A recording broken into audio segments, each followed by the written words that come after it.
Alright, certain stepdad here. I don't have any reviews available right now, but I figured I'd go into an in-depth detail of my military service, since it may be helpful to some people understanding how there is good and bad when it comes to being in the military. And I decided to join because of September 11th. I wasn't allowed to join until 2004 due to the fact that I was not of age at the time September 11th happened. The reason I was able to join in 2004 at the age of 17 was due to the fact that at that time they had a split out program. That's what they called. As long as the individual had their parents' permission to join. And the program was like, it would be where you set up to where you would go to basic training after you graduated your junior year or 11th year of school. And then you come back, take your senior year, and then you go to your advanced training. Which, back then, the basic training was only 9 weeks long.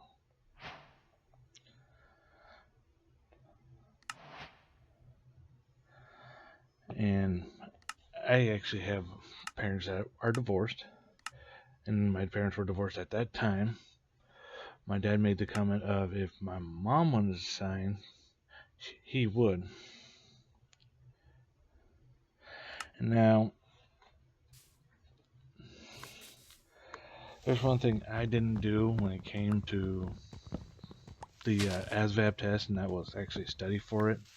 So I had failed it a couple times before I finally passing it, which they did not do ASVAB waivers as often as I've heard they're doing now.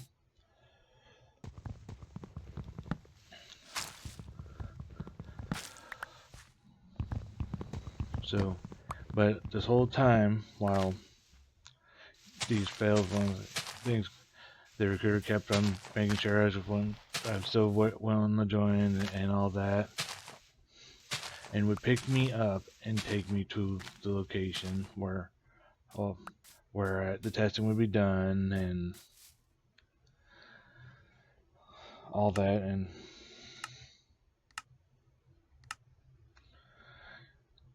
keep encouraging me.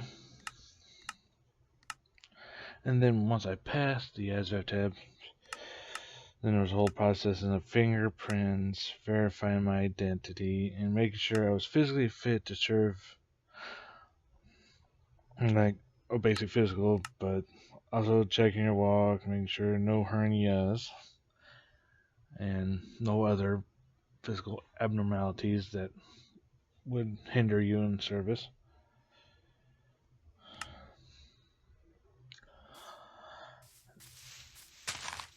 And I admit it's been so long since I've taken it that I can't remember all the finer details. And I had to write some of this down to make sure I remember it. After all that, and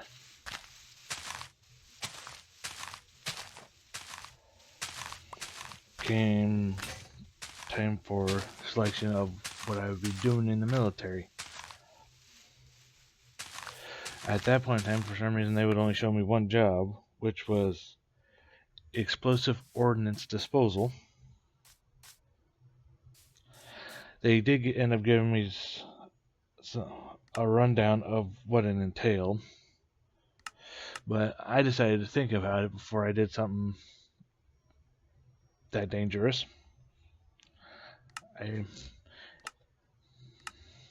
But then when I decided to go ahead and do it, it was no longer available. They had an administrative specialist available. So I decided to go ahead and do that one.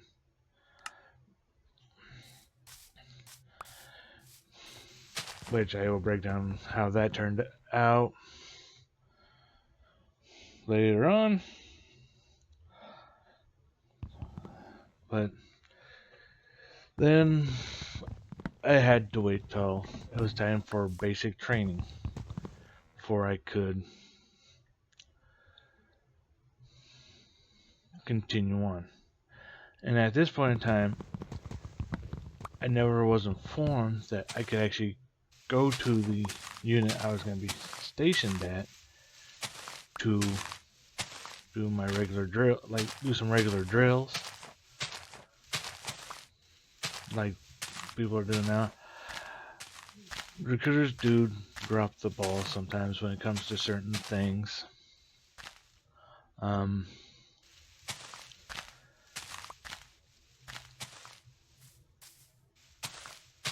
So it just be on the lookout when it comes to like any enlistment bonuses, schooling,